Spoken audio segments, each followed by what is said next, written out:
Hello, I'm Bonnie Rabikoff, and this week we are in the kitchen at You Say Tomato. With me is Randy Parks. He's one of the chefs and owners of You Say Tomato. Randy, thank you for inviting us into your kitchen. Absolutely. You've had an interesting journey to You Say Tomato. Let's talk a little bit about what that is. All right. Me and my partner moved to this part of Kansas City, the Longfellow neighborhood, 15 years ago. And we always wanted some little shop where we could have coffee and have some breakfast and read some magazines, just hang out. We always wanted a place like that we could go to. And we waited and waited, and it seemed like it never happened. And so we thought maybe we should do that. Oh, so you wanted that experience for yourself? Yes. Okay, and so it didn't happen, and so must mean you were supposed to do this. Exactly. You're absolutely right. And so we would drive by this location just about every day. And one day we saw that it was available. And so we were very excited, and we contacted the owner, and here we are. Now, there was a lot between. Okay, let's talk about the part between we saw that it was available and here we are, because you put tremendous work into this space. It was a neighborhood grocery store. Yes, it was a neighborhood grocery and deli, and it started, I believe, around 1928, maybe the construction. The walk-in coolers dated 1935. So it is a very old, established building and business, because it's maintained business ever since it started. So it was like the neighborhood grocery. And we're going to be having, as a celebrity taster, the daughter and actually granddaughter of the original owner. Right. Which is going to be exciting. So the space, did it still have the grocery store fixtures? What did you have to do to make it what it is now? In refurbishing the store, a lot of the windows had been busted out. There was plywood put over them, so we had to hunt down old glass to put back in. You wanted to maintain the authentic. Very much so. Very much so. And I know that there were several people that got caught up in your cause and your passion for this space, and you had one of those rare opportunities where people rolled up their sleeves and just volunteered their time. You're absolutely right. To help. You're absolutely right. That is, your passion must have been, well, it still is, contagious. Well, so the foods that you have here, how would you describe them? How would we describe the foods? The original foods that we started with are very much still up on the board. And most of those items were our grandmother's recipes, our great aunt's recipes. It's very much all family things that we grew up eating. My grandmother, we're all based from farmers. And so on the family farm, we learned how to can and pickle and take care of all the vegetables in the garden and what to do with them. And I know that you maintain a relationship with the local growers. So you know what to look for. You know what is good. You know what matters. You know how to take care of the earth. And that is evident in the food that we eat here. So today we're preparing a signature dish. I must say I've never heard of this dish, a bierock. Yeah, the bierock. I look forward to making it and tasting it. The wheat farmers from Europe brought the hard red venture wheat, and this was their recipe. But there's huge variation. For the pastry that is the meat-filled pastry, yes. We should say that this is meat and cabbage and onion. And onions and sauerkraut. And then it's wrapped in this pastry that, of course, you make here by hand. Right. And so this was a dish that you brought with you to carry on your culture and your history here in Kansas City and in this neighborhood. Yes, yes. So the menu is driven a lot by what the farmer is growing and what he's brought into town. Yes, very much so.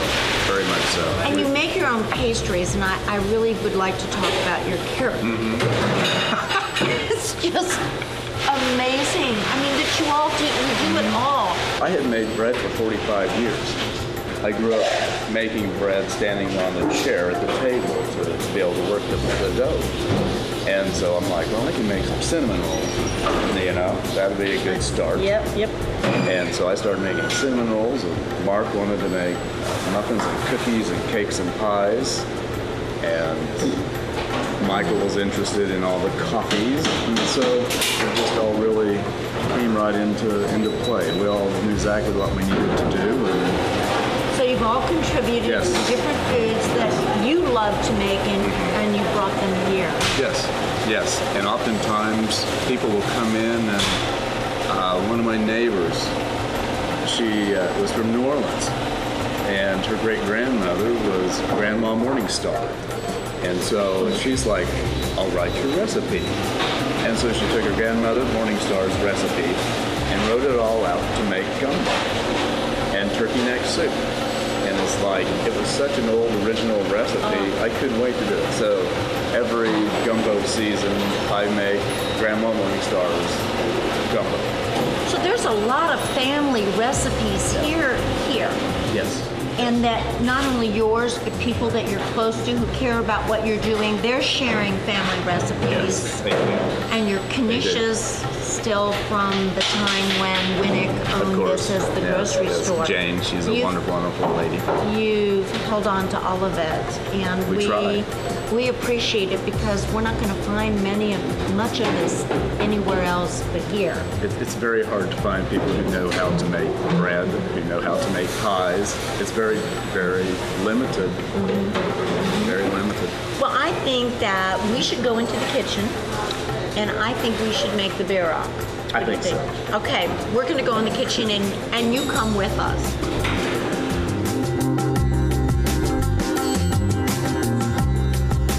Hello, I'm Bonnie Rabikoff, and we are in the kitchen at You Say Tomato with Randy Parks. We're getting ready to make one of their signature dishes, and that is the bierrock, which is meat and onion and cabbage and other seasonings wrapped in a pastry and cooked. So we begin with the pastry. Yes. Randy, what do we have here? All right. We're going to make a very simple bread. And so we have nice warm water. Should be about 110 to 115 degrees. Okay, and I know this is an industrial size mixer with a dough hook, but for those of you at home, many of your mixers have dough hooks. When you have your warm water in there, then you'll want to put your yeast in there. All right, and the yeast likes warm water. Yes. So we give the yeast what it wants. Must have warm Anything water. else for the yeast? The yeast likes sugar. It likes sugar. It's a lot like us, isn't it? Yes, so we've it got is. warm water and sugar, Yep. and that's going to activate the yeast. Put this up there. We'll turn it on and mix yeast and sugar together. And what are we looking for before we add the next ingredient? Are we wanting it to be kind of bubbly or? Bubbly happens, but it doesn't happen immediately. Okay. It has to set for about 15, 20 minutes, and it starts getting bubbly.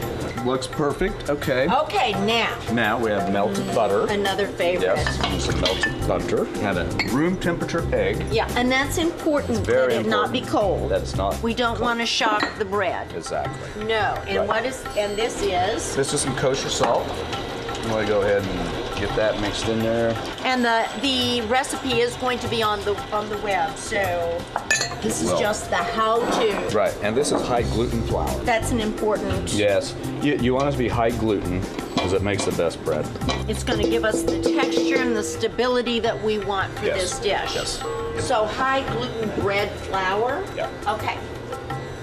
You go ahead and turn it on. You're going to get that all mixed in there. And when it all becomes one consistency, then I'm just going to let that set again for like another 15, 20 minutes. And then what will be the next thing that we do? Okay, it's going to get all bubbly again, and it's going to grow about so far up. Yes. And that's very exciting because you know that it's alive and the right temperature. So then you're going to add more flour. All right. And what are we looking for when we add the more flour? What want? Is it starting to come together as a dough then? It will. It will. So you're slowly adding the flour till it gets to be dough, what we would call dough. Yes. It's going to start pulling away from the side. Okay. When it starts pulling away from the side, Then at that point, you can shut it back off, remove the hook, and I put foil over it, or saran, actually saran, put saran over it, and let it set and rise. So this is what, if you were punching it, this is what you would be doing. We're letting the machine do that for us, and so every so often we go back and punch the air out of it. Yes, yes. And how long does that process usually take? Probably an hour and a half. But look at this. So what do you do from, you're looking for flour, aren't you? No. What do you put on your hands? Oh, I put a little bit of that spray. That spray on. A little spray so the dough doesn't stick to my hands. Okay. It's covered in saran to help keep it moist, keep whatever might fly around Yeah, into it. we don't want any No. friends at this point. No. No. Fruit flies love dough, so you want to protect I your did not dough know from that. fruit flies. So you might put a little butter on your hands. That So you works want really oil, well. not Right, you don't want it to okay. stick to you because it's very sticky. Look at this. Just fold it in. See how much air is in that? And you're just folding it in from all sides. You're knocking the air out. Right, and then flip it over.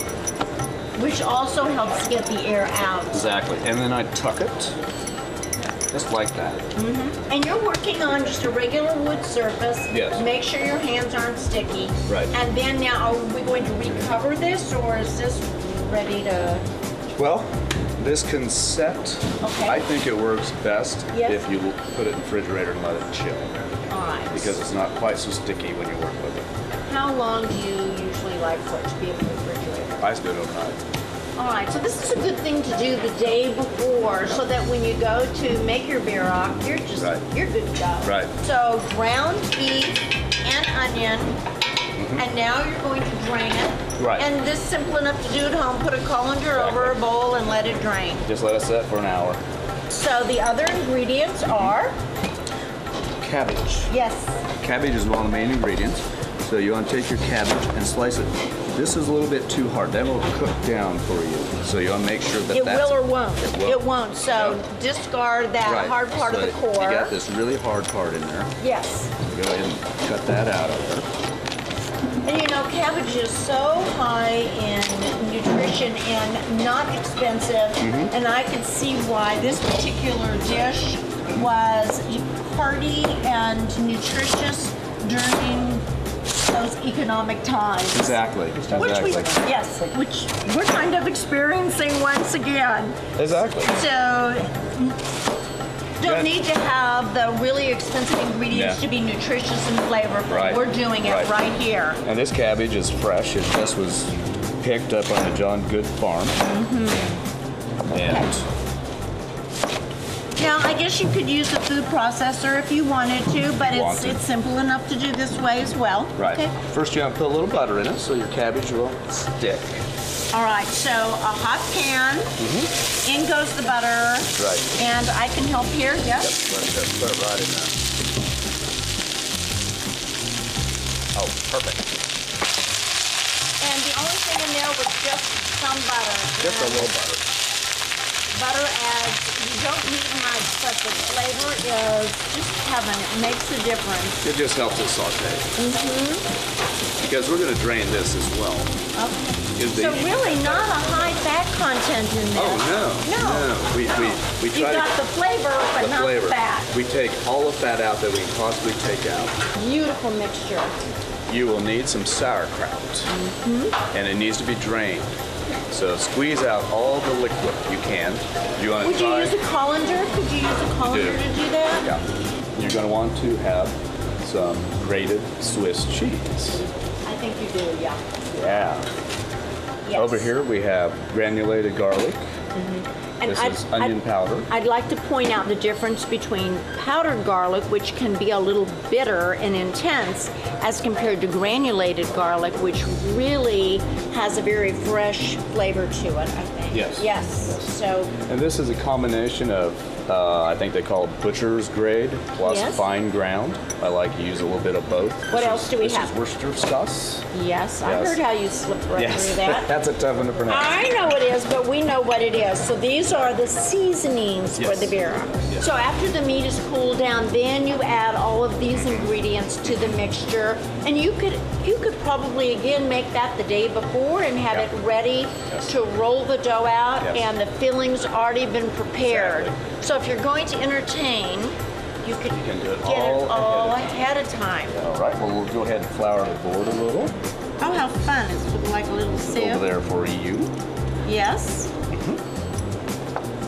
So we have our hands oiled, and we have So go ahead the and surface in Right. flour. Go ahead and lay that down. All right. Oh, this feels so Doesn't that feel great? tender. Yeah, feels great, doesn't it? It does. People don't have any idea how wonderful dough You know, can feel. this is almost therapeutic. Right. You don't need one of those squeezy bowls. Just come make beer rocks. All my tension went away. It's all very therapeutic. So I'm going to do that to mine when you're done. And we're watching. So this is going out into, and I notice she rolls sort of from the center out. And the goal is to make this into About this size here. pizza thing or something. Yeah, Like a there little you mini go. pizza. Exactly. I'll give you a little room there. Thank you. Come here, you. Ah, my little guy needs to flip over again.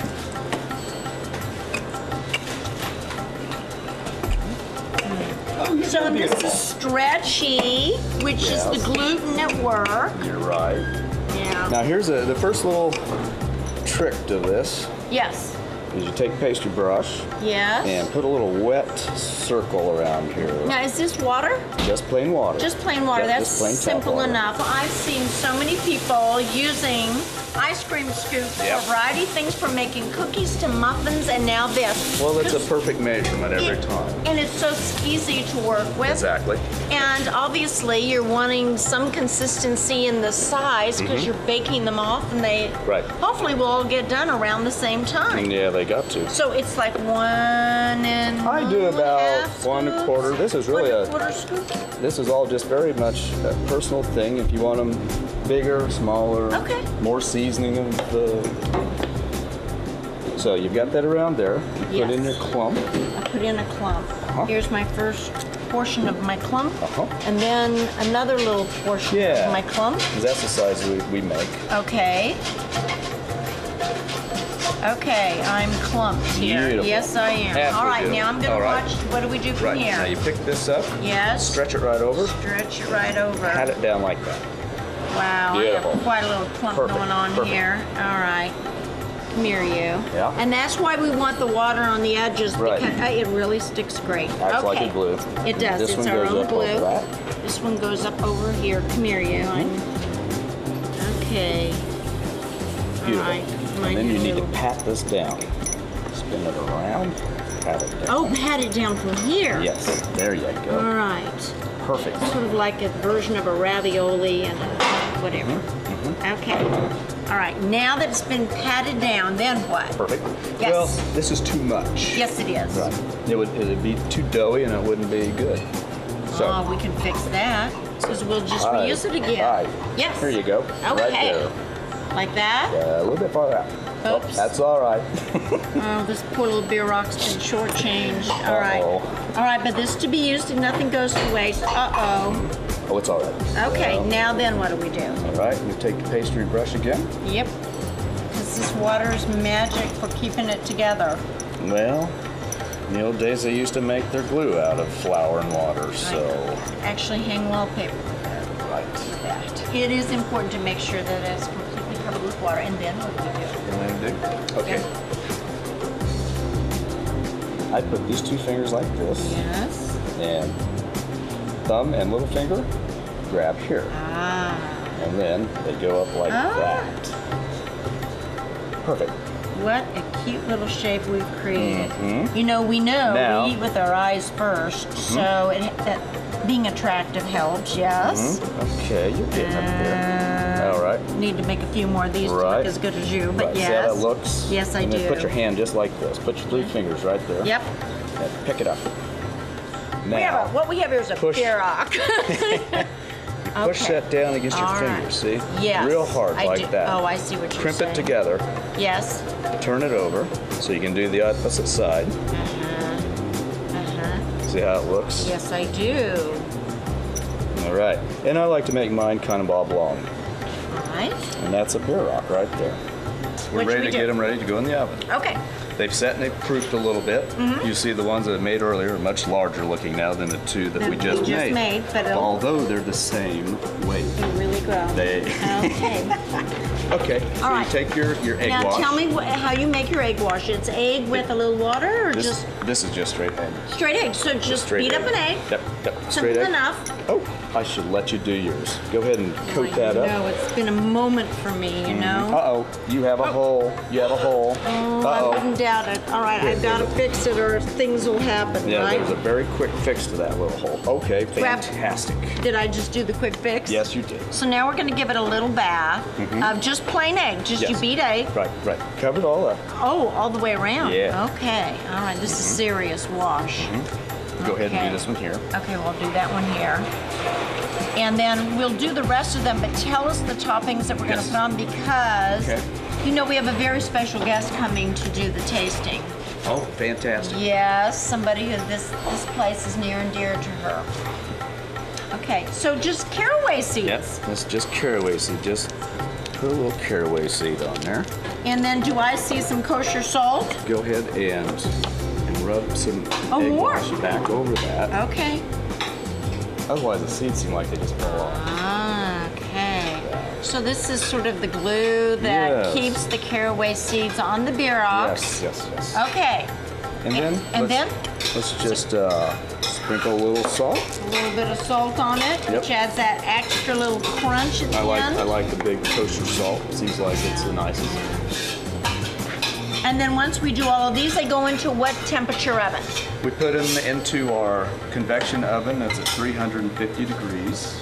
Which, if you don't have convection, that would mean that you would need to make the oven a little warmer, like 375. Yes. About 25 degrees more, and it cooks a little longer. And so, but at convection, which some people have, 350 degrees, about how long is it going to take? About 15 minutes. Everything is already cooked, except for the bread. Right. You're just really just reheating the interior, and you want the cheese to melt that's inside. Yes. So. All right, and then just get it golden. Maybe 15 minutes, 350 in a convection oven, and just check it till it gets that beautiful golden color. Exactly. But I think our beer rock have toasted and are ready to come out of the oven. So here they are.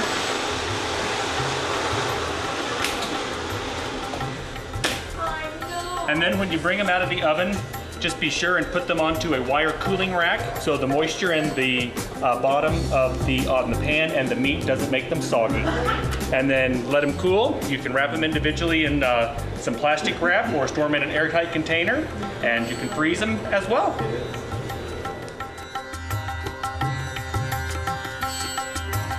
Gentlemen, so the beer rock's getting ready to go in the oven. What do we serve with it, and what should we drink with it? What do you recommend? Well, in the summer, I think that a really nice, if you've already got your cabbage in there, I wouldn't do a slaw. No slaw, but a nice German potato salad would go great with this dish. A green salad is, just a nice crisp green salad while everything's fresh from the garden. And then for a drink, I think that a really nice German beer, a wheat beer, a Hefeweizen, or a really nice porter or a stout.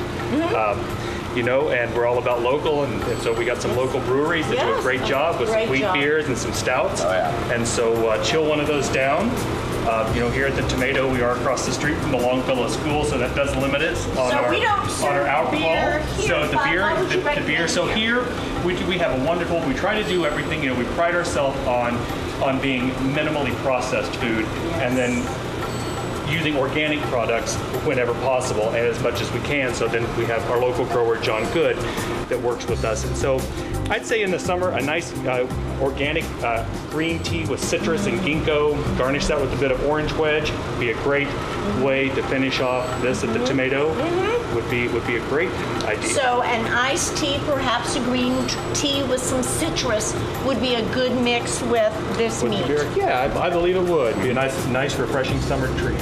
And so because we're having a direct descendant of the very man who built and bought this as a neighborhood grocery store, we have invited his granddaughter, Jane, in to taste this creation. Gentlemen, I want to thank you for inviting us into your kitchen and for continuing the spirit of the neighborhood and the generosity that's been here. You've preserved it and kept it alive.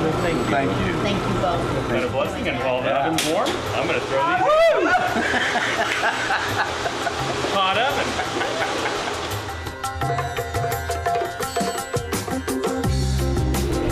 Hello, I'm Bonnie Rabikoff, and this week we are in the kitchen at You Say Tomato.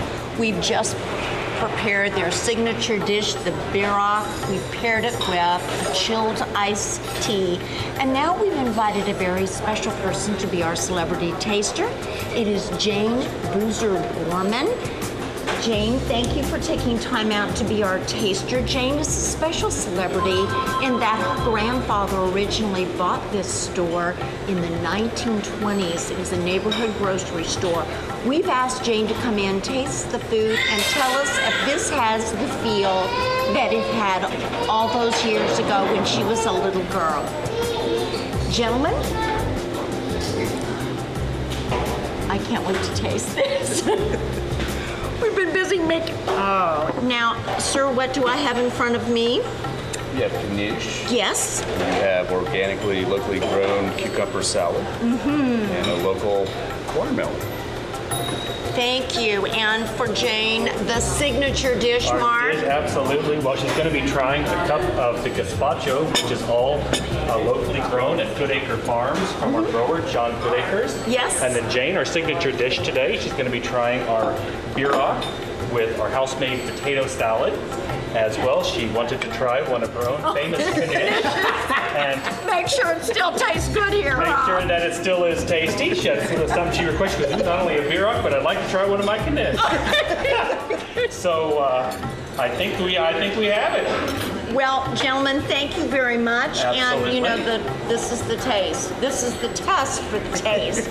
Well, we love our Jane. Yes, we do. Yeah. Lots of history here. Lots of history, Thank absolutely. you. Well, enjoy your meal. If there's anything else that we can get for you, please let us know. Thank you. And Jane is enjoying with her meal this afternoon. We have an organic green and citrus tea, and we garnish that with an orange wedge. Sounds good. And that should be a nice compliment to a nice dish on a hot summer day.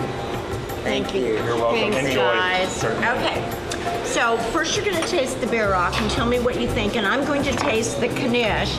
And then while we're eating, I would love to hear about the history of You Say Tomato. And what was the grocery store called? It was called Winnick Brothers. Winnick Brothers. Because originally my father and his two brothers were in the business together with my grandfather. And my father was very young, and so he finally ended up buying out the two brothers in 1932 or 3, I'm not sure. So back in the day, there were neighborhood grocery stores that served the immediate area. Right, because people didn't drive. They didn't drive to the supermarket, so the neighborhood store was everything. You know, it was that personal touch and the connection to the community, which all you have to do is come into this restaurant and feel that. They have maintained that connection to the community. It's unbelievable to me. It's just like, it must be gratifying. It is for you. very gratifying, very gratifying. I think your father would have been proud. Oh, I do too. I think very proud. And grandfather. All right, now you simply must taste this because I'm not letting you taste what you came here to do. Oh my God, this is delicious. So the guys told me, as we were making this is fabulous, that this is a German dish, and they're trying to, they love bringing culture and ethnicity into their work. Tell me what you're tasting. Well, I love first of all, I love the cabbage in it. Because that was an inexpensive food item, Inexpensive, but and very the, nutritious. the knish is much like that too. Inexpensive Yes. things. The ground beef. I love the dough. It's And the guys make it here. They make it here. They make everything here. Everything. It's rich, but not overly, rich. It's just perfect because it lends itself to the ground beef that's spicy and the cabbage that's spicy. Okay, so you've got cabbage, ground beef, and again, the guys Onion. made the onion. Onion, you can taste it. It's absolutely delicious. So, And they serve it the same with the knish with a little spicy mustard, which is really good with it.